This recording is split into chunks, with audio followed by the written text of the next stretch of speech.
Hello, everybody. Welcome to Medicine and Science, only on the Pod TV network, which we're broadcasting all over the United States and around the world.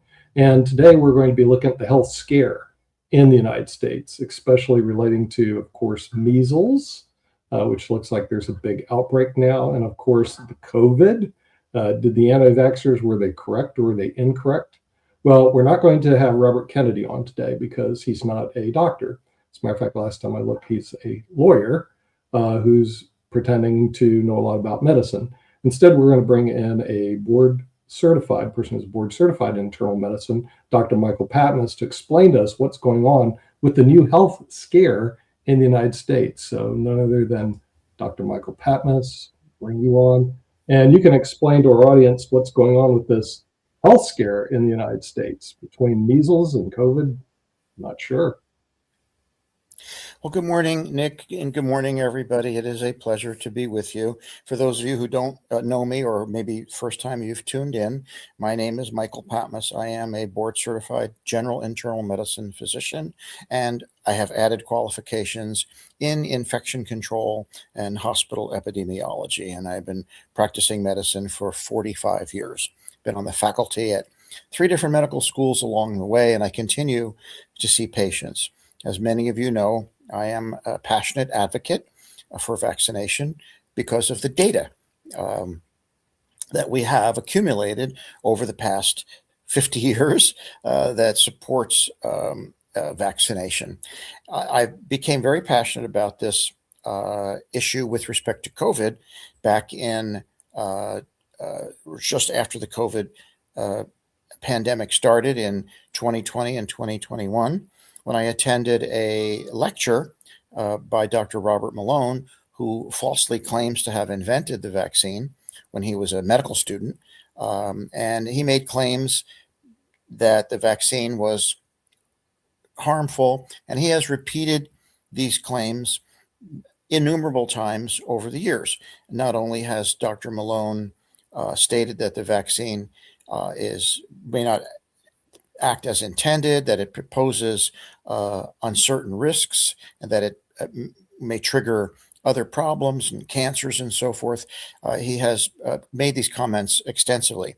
Because of his stature as someone who claims to have invented the vaccine, the fact that he didn't, notwithstanding, that's a separate discussion. That gives him more credibility in the eyes of the cynical people, and many others have picked up on his claims of potential harm, including Dr. Peter McCullough and many other doctors, including Dr. Prasad, who's currently now at the FDA, Dr. Makary, Dr. Bhattacharya, and of course, Robert Kennedy. But in my opinion, it is Dr. Malone, because of his unique status as the alleged inventor of the mRNA vaccine technology. His perspective carries more weight. So I consider him to be the most influential anti-vax voice with respect to COVID vaccine. So we have now 4 years of people like Dr. Malone all claiming that the vaccine is harmful and dangerous, and many people in the country, perhaps as many as half of the people in the United States, maybe even more, believe this.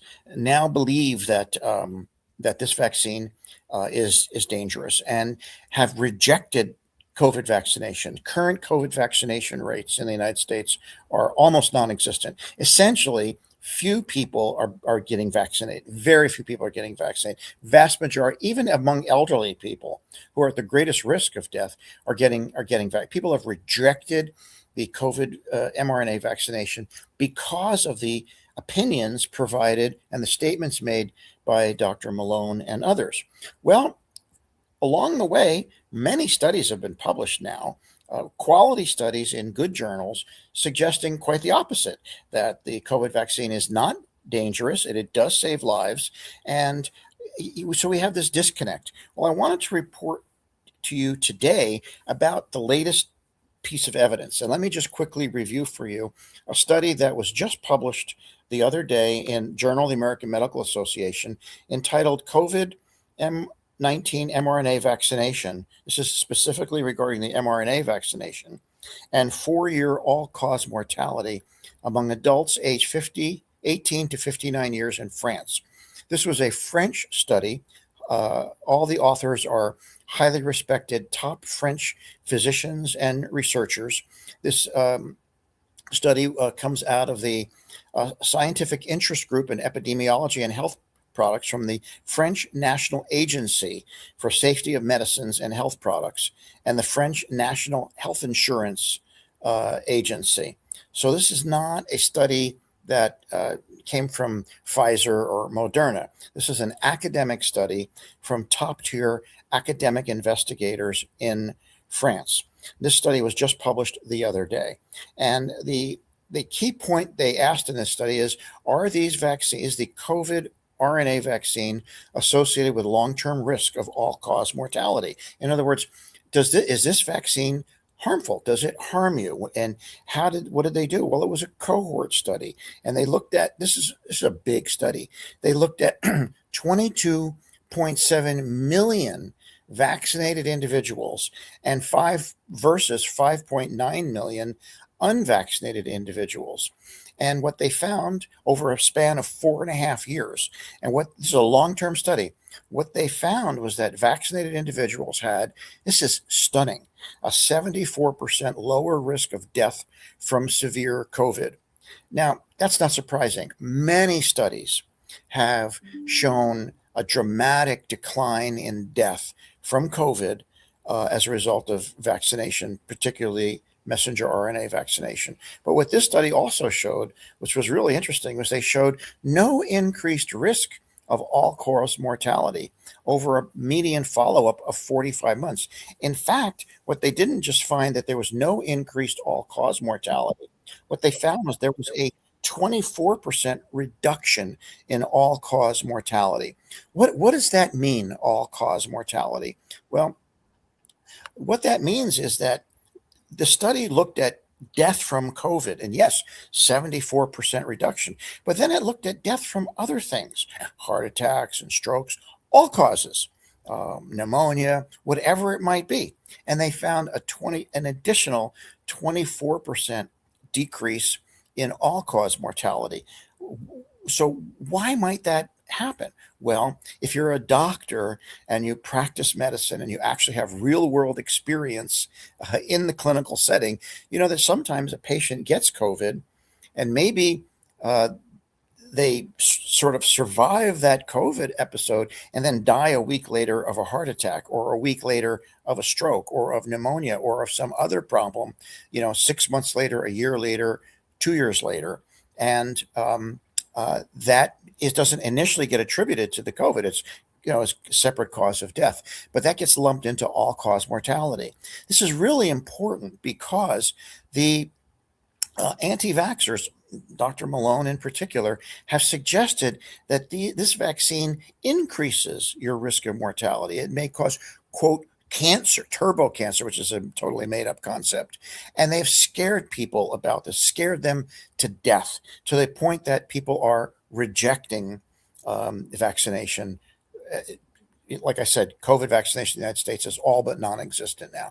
I think it's less than 10% of people who should be vaccinated are getting vaccinated. So largely been rejected, all because of Robert Malone and Peter McCullough and Vinay Prasad and all these other anti-vaxxers. And yet here we have this spectacularly well done study that with millions and millions of people in a study that showed not only that the vaccine reduces your likelihood of death by 74%, it reduces your likelihood of death from COVID. It reduces your likelihood of death from anything in that observation period by 24%, with no increase in mortality from any factor. So this study really refutes all of the allegations made by Robert Malone and McCullough and all these other people. If what they were saying has any truth or any merit, it would have been found in this study. There's no evidence that what they claim is true, that they continue to hang on to it. If you read hang on to their criticisms, if you read the comments to this article. It's interesting. One of the comments that jumped out was from Steve Kirsch, who's a notorious anti-vaxxer activist in the United States, who has no training in medicine at all. He's a computer techie guy. He invented the mouse, by the way, and he's a billionaire who invented the mouse. And he's a major anti-vaxxer. He had to attack the study.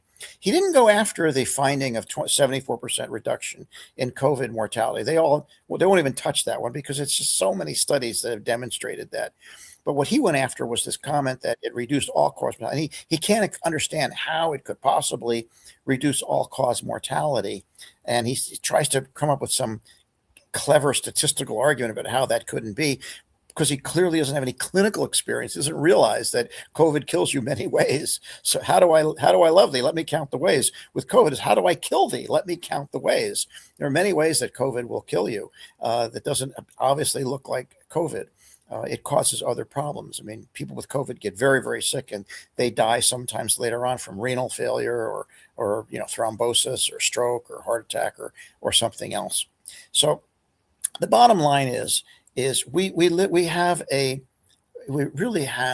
a bifurcated reality here.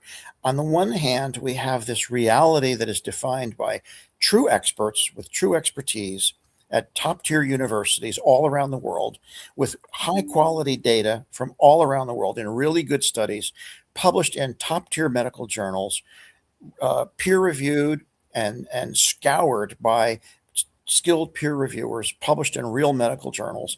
And then we have fake experts, people who don't have the credentials, who don't have, like, for example, Dr. Malone has 1 year of pathology internship. That's all postgraduate medical education he has in a clinical specialties is 1 year of pathology internship. He's not an infectious disease doctor. He's not board certified in anything, not board eligible in anything. He does have a master's degree in biochemistry, but he's not a board certified physician.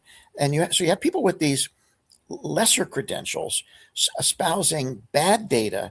And what do they hold up as evidence? Well, it reminds me of when Kennedy was in Congress and he held up a study and he referred to it as gold medal science, whatever they call it, top tier science. And the article he held up was not even published in a medical journal and not even peer reviewed. So we have fake experts Steve Kirsch, who don't have the minimum requisite to even begin to understand these issues, touting false information in bad journals or no journals at all, have not been peer reviewed. And they are now in charge, and they're the ones in power, and they're influencing public opinion. And it's tragic, and it's having tragic consequences. Just the other day, latest wastewater data showed that about 1.9% of Americans, now are harboring COVID, are positive and harboring COVID. What does that mean? Where does COVID come from? It doesn't come from a tree. It doesn't come from a cloud. It doesn't fall out of the sky. The COVID virus is housed and maintained in humans. We're the reservoir for it. And people who are hosting the virus are replicating it, reproducing it, mutating it, disseminating it, and perpetuating it. And COVID continues. We still have COVID. People are getting COVID every day. People are dying from COVID every day. Yes, it's not as bad as it was because we did manage to vaccinate quite a few people. And a lot of people have gotten COVID, and they have combined immunity with active immunity from infection and immunity from vaccination. That's all good. All immunity is good immunity.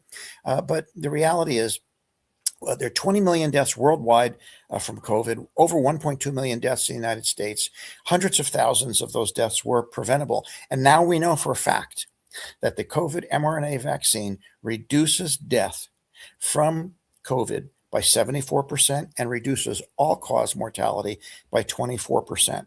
Based upon this and many other studies now, it can be clearly and conclusively stated Dr. Robert Malone is wrong.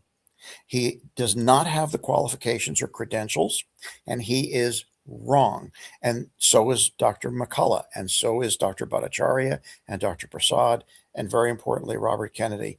The public has got to recognize that there are these two realities, the real reality from the experts and this false reality from fake experts who have some sort of other agenda.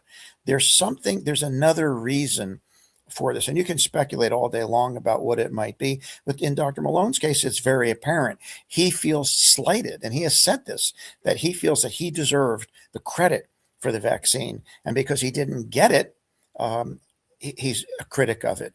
The reality is his work on the vaccine was done when he was a student. He was working in the lab of Dr. Inder Verma and Dr. Phil Felgner doing research at their direction.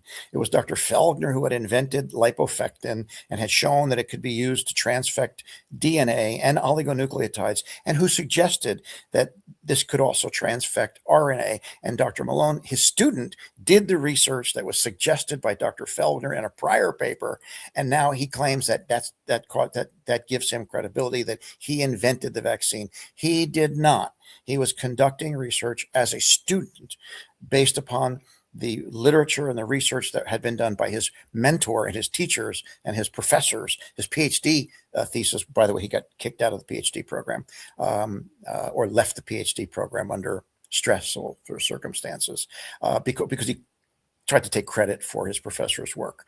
So anyhow, that's my report for today. If you are a patient or just a lay person, and you're listening to the stupidity that's out there, look at this French study. It was in the Journal of the American Medical Association. It was just published, I think, on December 5th or December 6th. It's a very well done study.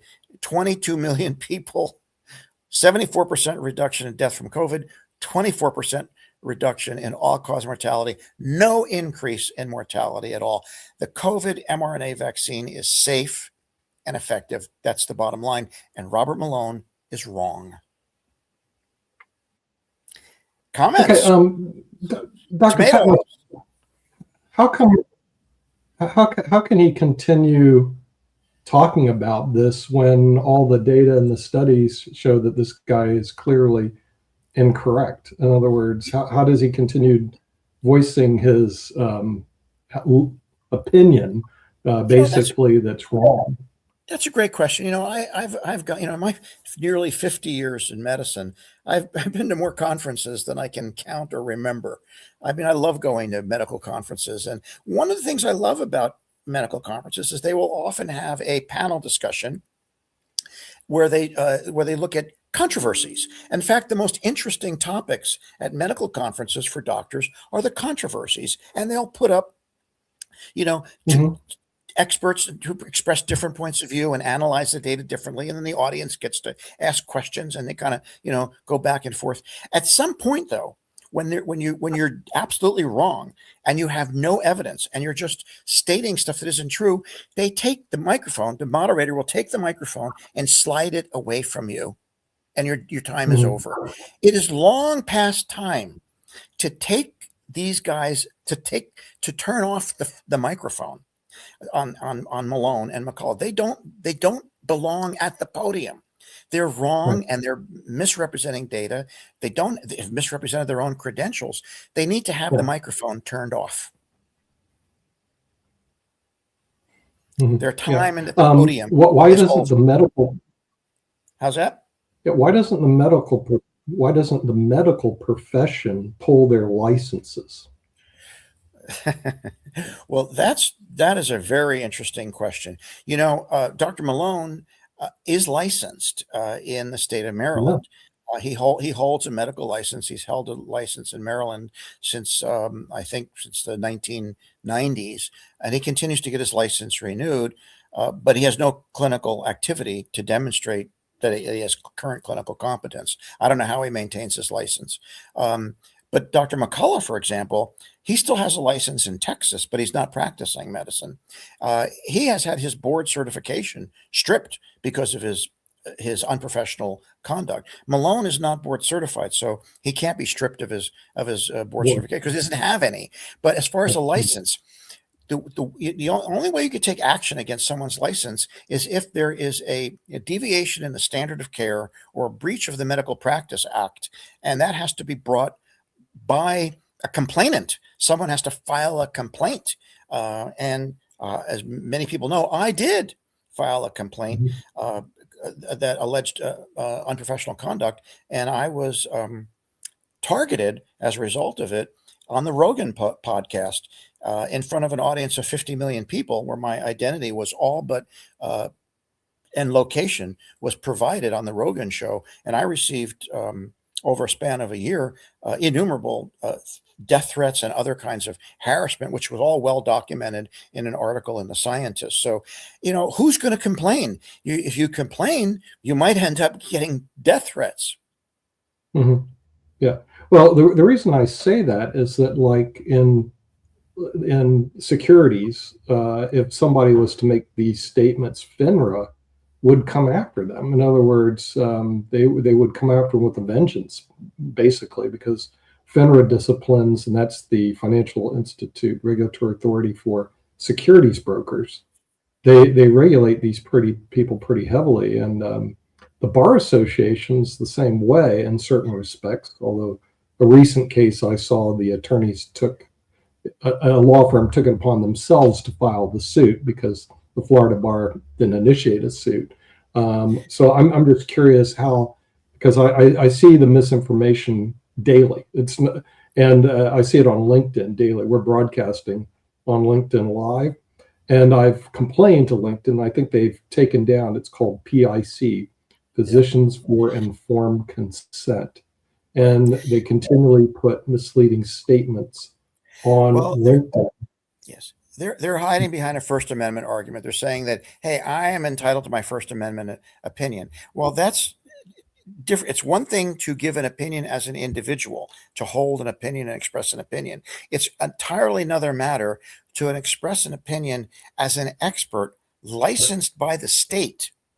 And you're giving a professional opinion as an expert licensed by the state. You are obligated to follow the Medical Practice Act, which means that you have to stay with what is evidence-based, based upon current best evidence published in the peer-reviewed medical literature. Physicians are not free as licensed providers to say whatever we want, even if it's not true. We have to abide by the facts. So I think that these doctors, if they're licensed and they're saying these things, I think they are guilty of unprofessional conduct. And I wish someone else would consider filing complaints, because right now there is no effort to stop them. In fact, they're in charge. They run the show now. So what we have is we have fake experts who lack credentials, who have all the reins of power now, and they've completely negated and marginalized true authorities and true experts. I'm not an authority on this. I'm just an internist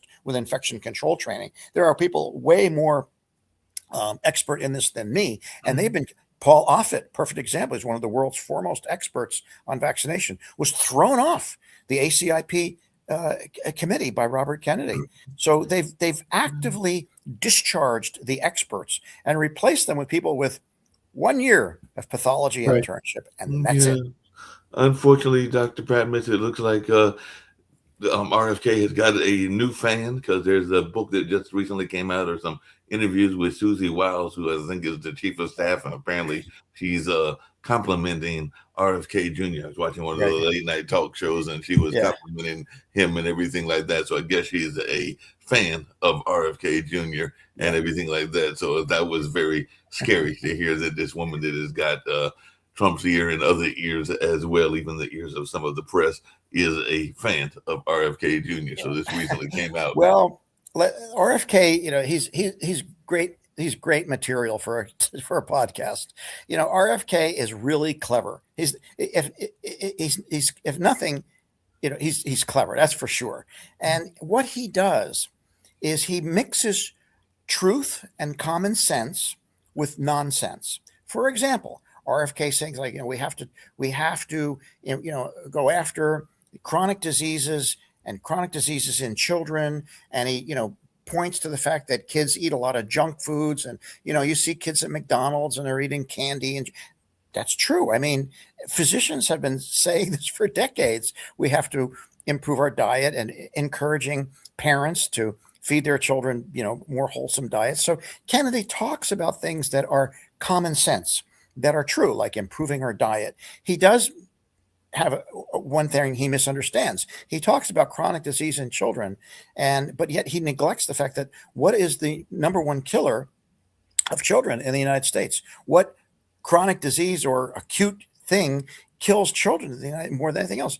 Gunshot wounds. Right. What kills children in the United States are guns. What's number two is motor vehicle accidents. It's accidents and guns. Those are the things that kill children. He's not talking about that. But Kennedy mixes in a lot of common sense, exercise and fitness and all this stuff. Nobody's disagreeing with that. In fact, it has been doctors who have been arguing for fitness, for physical fitness and in better diets and healthy lifestyles for as long as I've been a doctor, nearly 50 years. So he mixes in to his what sounds great, eating healthy, eating natural foods and blah, and he mixes in a lot of pseudoscience with it. And that's where it gets ridiculous. There's one thing I will say that I kind of like what Kennedy has said. He's a big testosterone user. Everybody knows that he's shooting up with testosterone. That's why he can do pull-ups and he's real strong. He has suggested that we stop persecuting prescription of testosterone, that there is something to low testosterone in older men. I think he may be right about that. And I think I would welcome if they would reschedule testosterone so that it's not a controlled substance like morphine. I think that would be actually a step in the right direction. So I will give Robert Kennedy credit for one thing. He might be onto something with decriminalizing testosterone supplementation. It's probably not as bad as the schedule that it is under the Controlled Substances Act. But for the rest of it, he's a charlatan, and he's making a lot of money on this. His lawyer buddies, Aaron Siri, who testified at CDC the other day, they're going to make a fortune because of the things he said. This is all a money grab, man. Let me tell you. Yes, definitely a money grab. I know we're running out of time, but I did see something he said that seemed like it was worthwhile and everything, because he was talking about the fact that, and you kind of alluded to it, that we're using a lot of sweeteners, and that these sweeteners are even harming our brain aging and stuff like that. So I did see that where he's talking about like saccharin and some of the other artificial sweeteners. People have been, how far back do we have to go? I remember when whatever the first one that came out, is concerned about artificial sweeteners. I think this has been looked at extensively. I'm not aware. I'm not an expert in this area, and I should research it before I comment specifically, but I'm not aware of any evidence to support that. The stuff that Kennedy says is a mix. Like I said, it's a mixture of common sense and nonsense. Yeah. The only thing I heard that I think he said that was important is people should not follow him for medical advice. Yes. I think that was probably, and recently I believe Michael Pence asked him to resign from office because he's really not competent to lead this. And part of it deals with this, and data is coming in now, Dr. Patmos, because of people not getting measles vaccine. There's been an explosion in measles. Yeah. Myself and others have been saying, going back even before the election, that if Robert Kennedy gets in there, vaccination rates are going to decline and all these infectious diseases are going to come roaring back, and it won't take long. Well, that's exactly what's happened. Vaccination rates are plummeting. Measles is back. We're losing our eradicated status. We now have thousands of cases of measles. And oh, by the way, here's a point that I don't think anybody else has made. If you remember, we talked a lot about the measles outbreak in Florida last fall, and I predicted that the measles outbreak in Florida would spread across state lines, and it did. It was documented to have spread to Louisiana and Alabama and neighboring southern tier states, and I think it went from there to Texas, and then Texas. So I think all of this current measles outbreak, the one that's going to destroy our disease-free status, really goes back to Florida and Dr. Ladapo, who told parents, if your kids are exposed, don't worry about it, send them to school. I think that's what's this current big measles outbreak in the United States is directly related to declining vaccination and bad advice from untrained physicians. Huge in South Carolina right now, but we're out of time. We want to thank Dr. Michael Patmos, who is board certified in internal medicine, for bringing us up to date on The virus and the COVID shots, I got mine because I can't deny the data like some of the other people can out there. And we'll see you next time on Medicine and Science on the Pod TV Network. Take care. Bye-bye.